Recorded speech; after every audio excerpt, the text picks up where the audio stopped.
Good morning. It's Wednesday morning, and you know what that means. Time for a new podcast episode on the Contracting Simplified podcast. Welcome, everybody. Super glad you're here. I'm Martin Holsinger, your host, and it's my goal that this podcast will inspire you, motivate you, and educate you to be a contractor, a professional, local contractor in your community, making a difference in your community, and just being a blessing to those around you, and building a business that makes an impact for good. So today I want to be talking to you about the 2 levels of trust. There are 2 levels of trust that we're born with as human beings. The first level is the natural trust that we have of another human being, and the second level is the trust that is earned. So let's talk about this. The first one, the natural trust, is not as secure and is quite vulnerable, but out of dignity and respect, we have this natural, inborn inclination to trust others and to believe what they're telling us. You can see this more clearly by watching children. Children tend to trust what others are telling them without too much reserve, right? But as we grow up, as we grow older, our natural trust starts to become more wary, but it's still there. And the reason it becomes more wary is because of experiences. I want to illustrate this first level of trust with an example like this. So let's say that you're on an all-day tour at a national park somewhere. You're in a group, there's 50 people in your group, and you're going about this tour, looking at the different sites, listening to the different stories and everything about the park. And anyway, you stop for lunch. So you're at this park and you stop for lunch. You're sitting there eating your lunch. A decent-looking couple comes up and says, "May we join you?" You look at him. The man is wearing a flannel shirt, and he looks to be in his 40s, and you're like, "Of course. Have a seat. Yeah, what's your name? Where are you all from?" He says, "I'm Jack, and this is Jill, and we're from Atlanta." "Cool," you reply, and you give them your name and where you live, and then you ask, "So what do you do in Atlanta?" "Well, I'm supposed to be retired," he says. "I used to work at NASA as a rocket scientist." Now, his reply came out natural and unassuming, and then he goes on. He says, I spend most of my time helping the NSA. Currently, we're designing a 5th-gen counterterrorism defense system that harnesses the power of gravity and time travel to effectively thwart all the enemy attacks before they even happen. When you ask him what he does in Atlanta, it all just flowed out like a matter of fact. Your brain is going a mile a minute at this point. And at first you wanted to believe him, right? That he worked for NASA as a rocket scientist, even though he's wearing, like a flannel shirt, and your brain was telling you stuff like, that doesn't matter. We're out here at a national park. That's what he wants to wear to be comfortable. But then when he starts talking about harnessing gravity and using time travel to thwart enemy attacks before they even happen, your BS meter starts to go up. It's like ding, ding, ding, ding, ding, ding, ding, ding, ding. You just met this dude.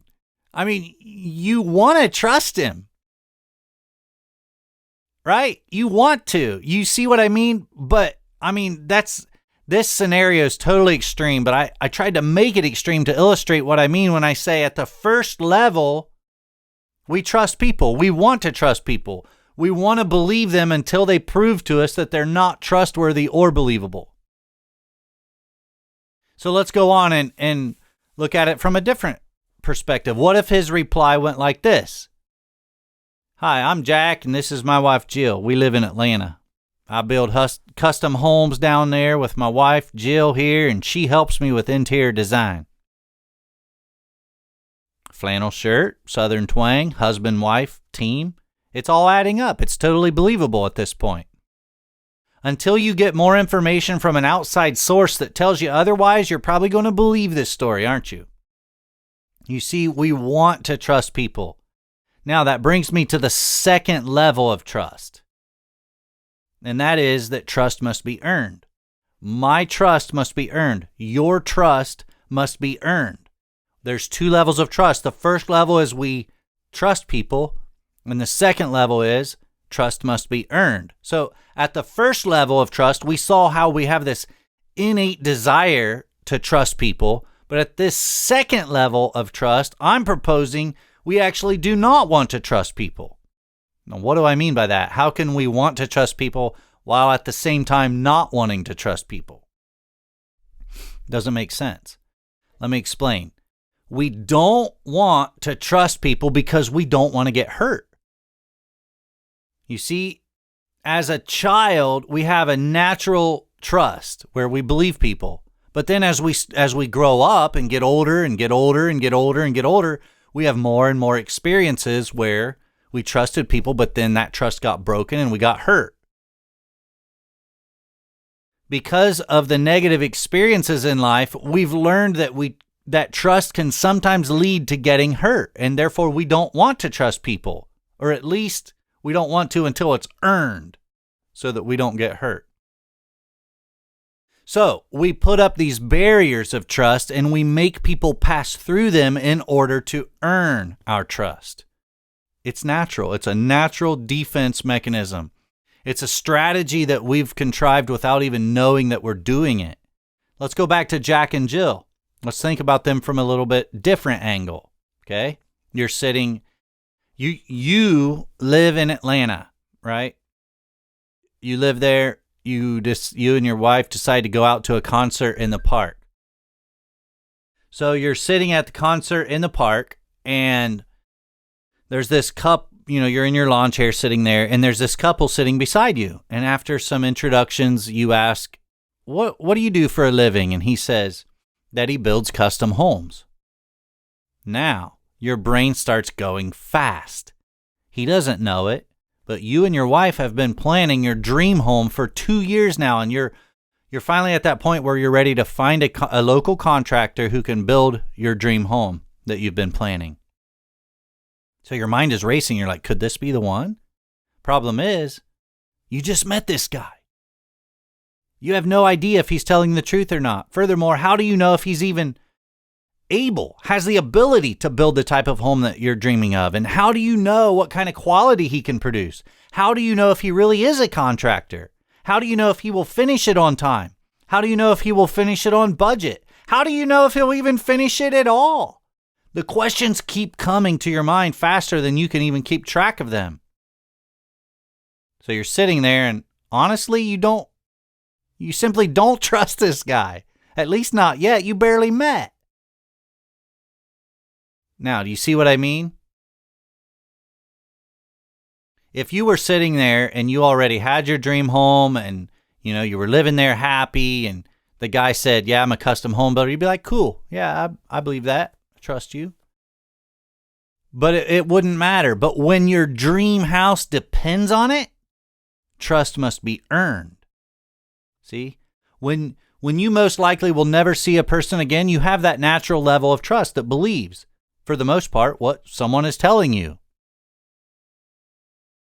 But when your dreams depend upon this person, that's a different level. That's the second level, and it has to be earned.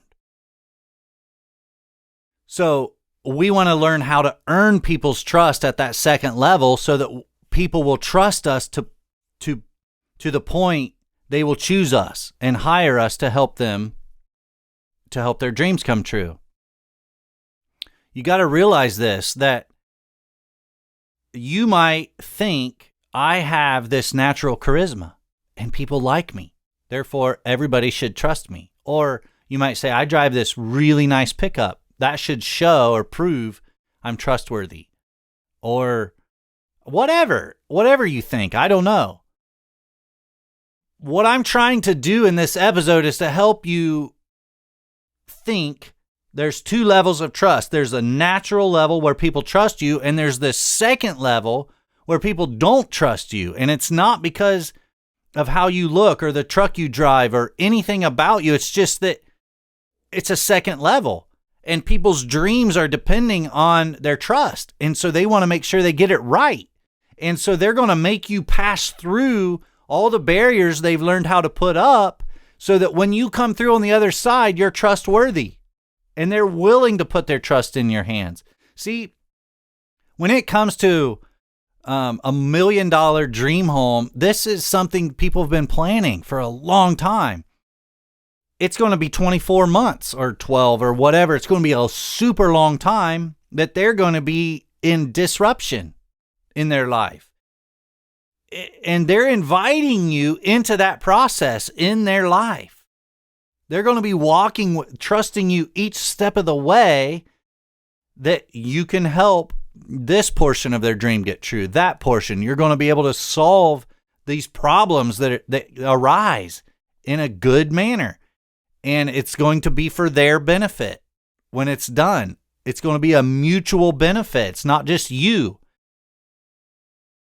And they're also inviting you into the drama. This is like the most intimate part of a marriage. You've got a husband and wife, and they both have their individual dreams, and they're trying to bring them together and put them into this house where they're going to live.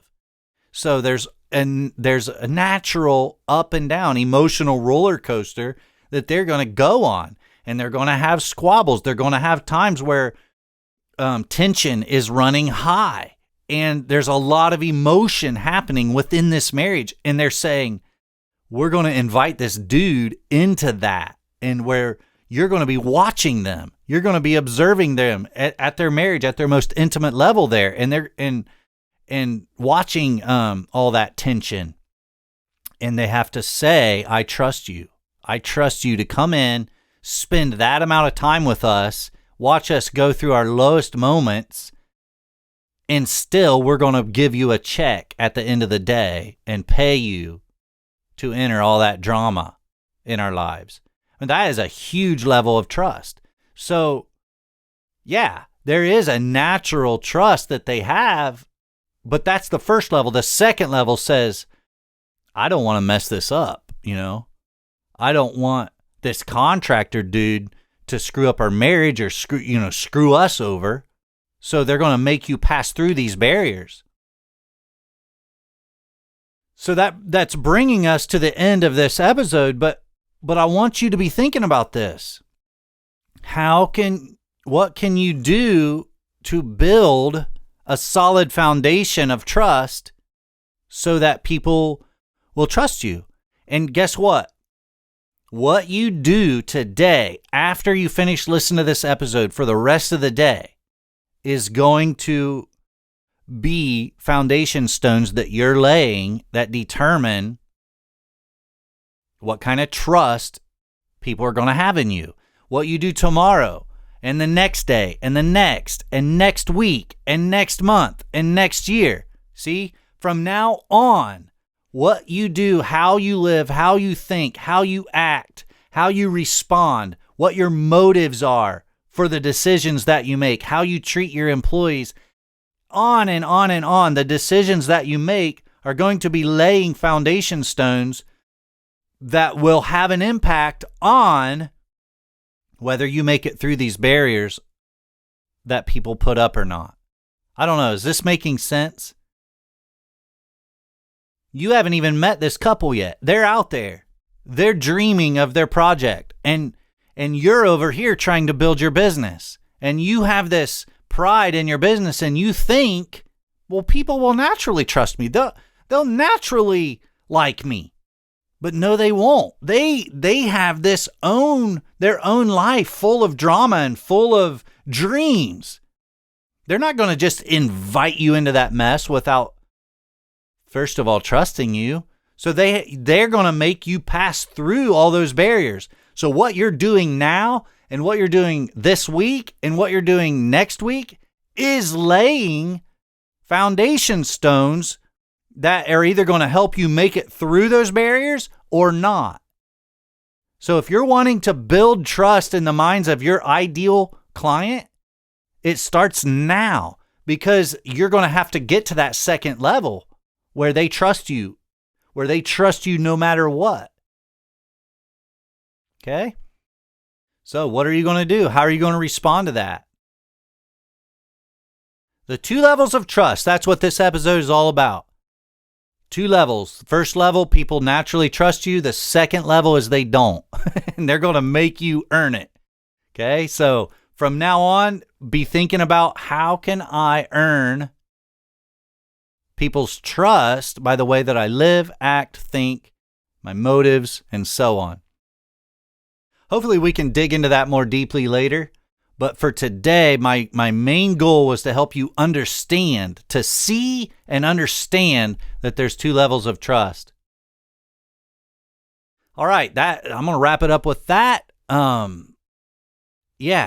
I am back in the podcasting saddle again. To all of you who have been with me since the beginning, faithful podcast listeners, thank you. I appreciate your faithfulness, and I appreciate that you like this show.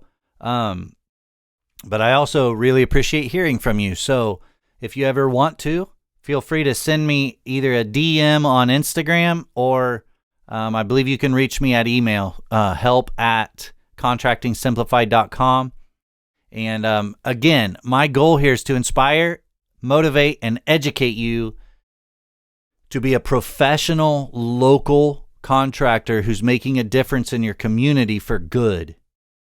I'm not for you just to build your own kingdom where your pride can get a pat on the back and you can have your, just a life all to yourself that's pleasing all of your, you know what I mean? Like, I want you to have a good life and I want you to have a good business, but my goal is to help you have a business that's on purpose, that's working a greater good in your community. Helping your fellow man, helping your fellow neighbor. There's too much divisiveness going on right now, and we need to come together as an industry, as a community, and be all about helping and blessing and building our communities. We don't want to tear them down. We want to build. So that's what we're doing, right? We're builders. So let's not only build houses, but let's go beyond that and build communities and be a blessing to our neighbors. So I'm going to end it with that. God bless you all. I hope you have a wonderful day. If you have any input or insight, again, reach out to me, and appreciate it. And we'll see you right back here in the next episode of Contracting Simplified. Take care.